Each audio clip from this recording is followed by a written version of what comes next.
Yeah, I mean, I think he promised a lot, and then when he got into office, he took away diversity, groceries went up, there's now more policing going on, immigration, people are living in a lot more fear than what was promised. This was, he promised the world, and instead people are now walking on eggshells, it feels like. Yeah, are you kidding me? Like now we have enough problems in the U.S. Now we got other countries being like we don't want to, work with America. We have Canada being like we're going to shut off the power. Like it's just electrifying more fear into an economy that needs more hope. I would say, yeah. Okay.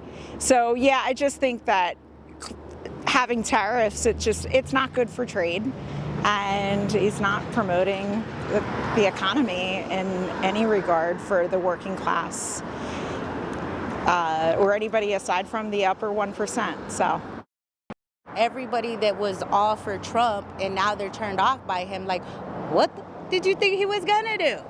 You know what? He's a billionaire. He basically runs America before he was president.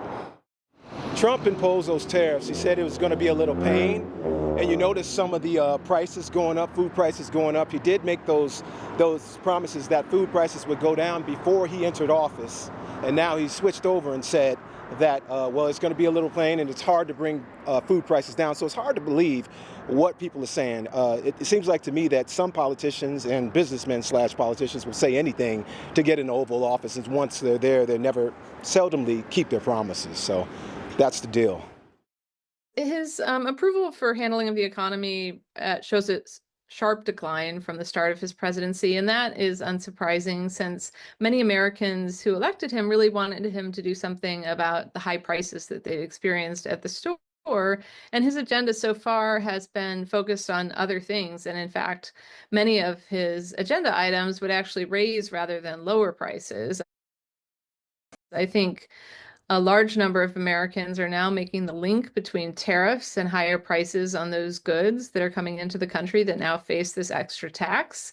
And so the president's continued threats to raise tariffs probably make consumers nervous that he's not going to be focused on measures that would lower prices, and might even make the price pressures that they've been feeling in recent years worse. Other aspects of his agenda also put upward pressure on prices. For instance, deporting large parts of the labor force will make labor more scarce, which can raise wages and lead to inflationary pressures.